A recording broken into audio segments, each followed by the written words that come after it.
अस्सलामु अलैकुम वरहमतुल्लाहि वबरकातुह। बिस्मिल्लाहिर्रहमानिर्रहीम। अल्हम्दुलिल्लाहि रब्बिल आलमीन वस्सलातु वस्सलामु अला रसूलिहिल करीम व अला आलिहि व सहबिहि अजमईन, अम्मा बाद। मुनाज़रे जे सिलसिले में मौलाना अब्दुर्रहीम पच्छमी रहमतुल्लाह अलैह जा जेको मुनाज़रा हुआ तंहिंजा एपिसोड पाण शुरू कया हुआ। अॼु जे एपिसोड में एपिसोड नंबर 15 में ॿियो अने टियों मुनाज़रो तंहिंजे सिलसिले में ॻाल्हि थींदी। ॿियो मुनाज़रो ई मुल्तान पंजाब जेको इंटाणे पाकिस्तान में तंहिंजो हिकिड़ो पीर हो जंहिंजो नालो हो मखदूम आरिफ शाह। त आरिफ शाह हिन से मुनाज़रो थियो हो ई कच्छ में जेको डूमोडो गांव में उन गांव में थियो हो। पीर मखदूम आरिफ शाह ई कच्छ में किन अंदाज़ में आयो हो तंहिंजे बारे में पहिरियां खे ख़बर ॾिने में अचे थी। नज़रो न्याज़ गिने लाइ करे जीअं पीर नज़र न न्याज़ गिने था, माड़ो हटा माल मां खेत्र मां पैसे मां पिन जो हिसो गिने था, त सिंध में जा पोइ नरे में जा पोइ थर में जा ई नज़र न्याज़ गिनंदे गिनंदे कच्छ ज़िले में अची पुॻो। उन वक़्तु कच्छ में पीर परस्ती आम हुई। त मौसूफ़ जेको हुआ ई बड़ी शान से शौक़त से रोबदार अंदाज़ में अची डूमो ॾे पुॻा। हथियार पण ॿेरा हुआ ने ई पीर जेको हुआ ई बहादुर अने चालाक अने नौजवान हुआ। हमेशा मुरीद साथ में रखंदा हुआ। बहितरीन क़िस्म जूं सवारियूं यानी उठ अने घोड़ा हूंदा हुआ जंहिं मथे सवार थींदा हुआ। शानदार लिबास पहिरींदा हुआ। मौलाना अब्दुर्रहीम पच्छमी रहमतुल्लाह अलैह तबियत जा बिल्कुलु सादा इंसान हुआ। क़ुरान करीम जी तहरीक, दावत तौहीद जी तहरीक जेको वही क़ुरान करीम जे सहारे मथे हलायूं पे। पीर साहब जहिड़ा पिन जे जहान जलाल से रोबदार अंदाज़ में डूमो ने पुॻा तरह ते जेको मुरीद हुआ उन जे दिलि में ख़्यालु आयो त हिन ज़बरदस्त पीर जो जंहिं वटि इल्मु आहे, जंहिं वटि क़ुवत अने ताक़त आहे, इन जो मुनाज़रो इन वाबी मौलवी अब्दुर्रहीम से करायूं त इन वाबियत जो जेको क़िलो आहे ई पीर साहब जेको आहे इन क़िले खे मसमार करे ख़तमु करे छॾी। पोइ मौलाना अब्दुर्रहीम पच्छमी रहमतुल्लाह अलैह के दावतनामो ॾिने में आयो जंहिं में लिखियलु हो ऐं तशरीफ़ खणी अचो ऐं अचो ने असांजे पीर से बहस अने मुबाहिसो कयो। मौलाना अब्दुर्रहीम पच्छमी रहमतुल्लाह अलैह उन वक़्तु शिरक अने बिदत जे ख़िलाफ़, पीर परस्ती जे ख़िलाफ़ तौहीद जी दावत फैलायूं पे अने जिते पण मौक़ो मिलंदो हो उते पुॼंदा हुआ। मौलाना खे दावतनामो मिलियो। पिन जा थोड़ा का साथीअ बेरा कोठे पीर साहब जी ख़िदमत में हाज़िर थिया। मुलाक़ात थी अने मौज़ू जेको हो तंहिं मथे सिलसिलेवार ॻाल्हि शुरू थी।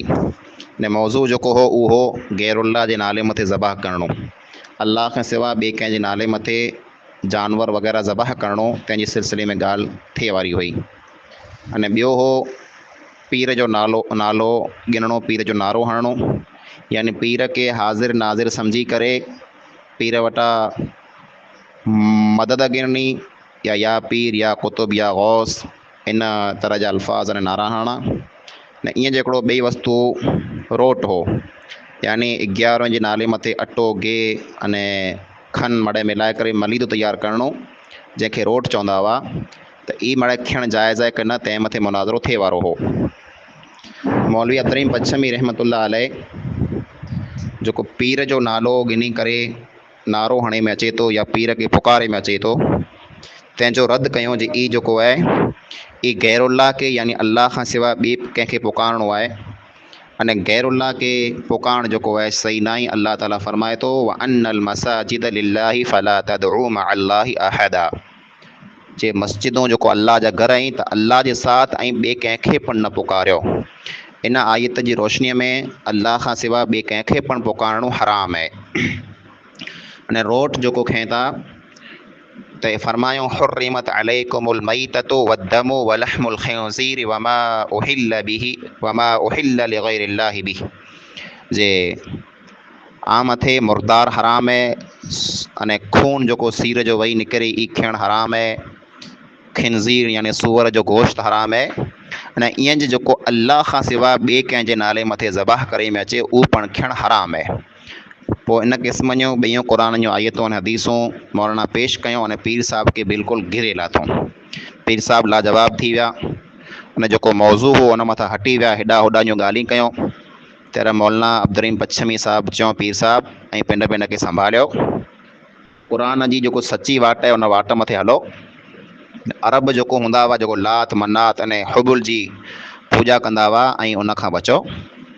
ऐं जंहिं रस्ते मथे हलो पिया ई कंढे से भरियल आहे अने ऐं उभराण ऐं पॻे जेको हिन रस्ते मथे हलो था आंखे तकलीफ़ थींदी। जंहिं मथे जेको उते जा जेको मुरीद हुआ पीर साहिब जा जेको मुरीद हुआ उन ई टाणे उहो जज़्बाती थी विया, गुस्से में अची विया। अने मौलाना अब्दुर्रहीम पच्छमी की चऊं जे विञ विञ तो जी न क़ुरान ॾींहुं खे असीं नथा मञूं, क़ुरान खे क़ुरान ॾींहुं चऊं, यानी क़ुरान खे पाण बेअदब अने बेइज़तो कयूं। इन टाइम मथे मौलवी अने पोइ उन ई पण चऊं जो असांजो ईमान जेको पीर मथे आहे। ત્યારે मौलवी अब्दुर्रहीम पच्छमी रहमतुल्लाह अलैह चऊं जे ए रईस इंसान जेको उते जो हो उनखे चऊं तूं इस्लाम मथे पैदा थियो ईअं अने अक़ीद जे तौर मथे तो क़ुरान खे मञे थो, पण हिते तो ॾिसें थो जे पीर जी जेको पीरीअ जी जेको इमारत आहे बिल्डिंग आहे उहा किरे थी त तोखे तकलीफ़ थी थी। तो जी इहा वॾी ग़लती आहे। हीअ जेको अहिड़ा अख़र तूं ज़बान मां कढें थो तंहिंजो तोखे संगीन जेको आहे नतीजो भोगणो पवंदो। तंहिं लाइ करे तूं तयारु थी वञ।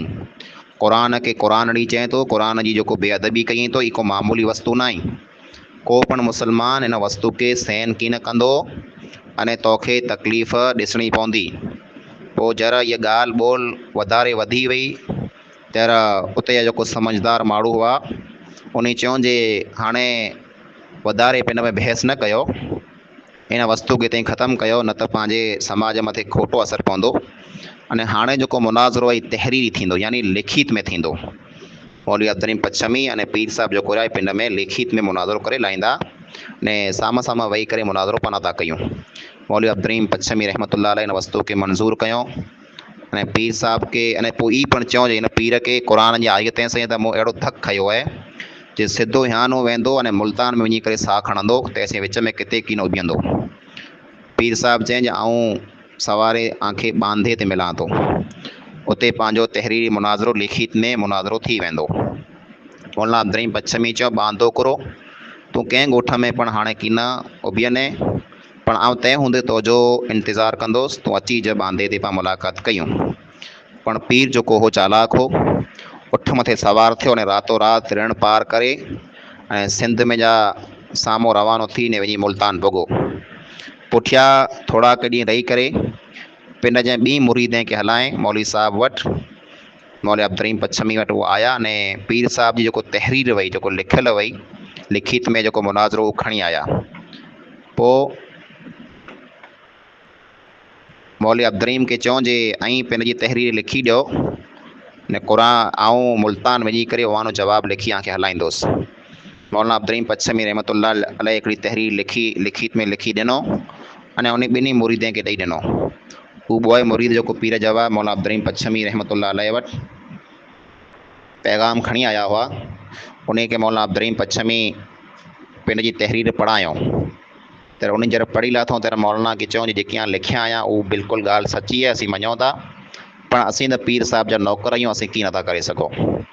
पोइ पीर साहिब जेको आहे पिन जे मसलक जे मुताबिक़ हिकिड़ी सॼी किताब लिखी ने रवानी कयूं मौलाना वटि, जंहिंजो ख़ुलासो ई हो जे रोट जेको खयूं था ई 3 वस्तु मां तयारु थिए थो, गिवें जो अटो, गे अने खन मिञा।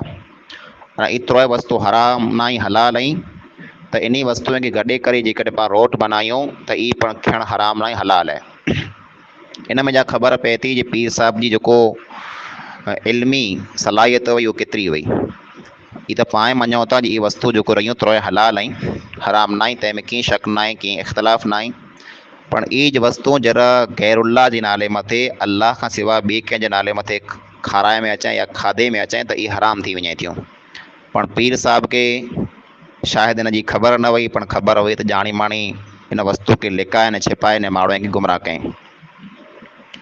मौलवी अब्दुल बचशमी रहमतुल्लाह अलैह चयो जे पीर साहब जेको आई साहिब तरीक़त आई, यानी उन तरीक़े खे मञे था जंहिं तरीक़े मथे इन जो मसलक रहियो। इन माण्हू ऐं क़ुर ऐं सुनत मां हथ कढी लाथो आहियूं। ई अल्लाह जी हराम कयल वस्तुअ खे हलाल कया वेठा आहियूं। इन वटि तौहीद ने शिरक बोए बराबरि आई। अने कंहिं वस्तु खे पण ई पिन जे हिसाब सां बनाई था अने इस्तेमालु कयूं था। पोइ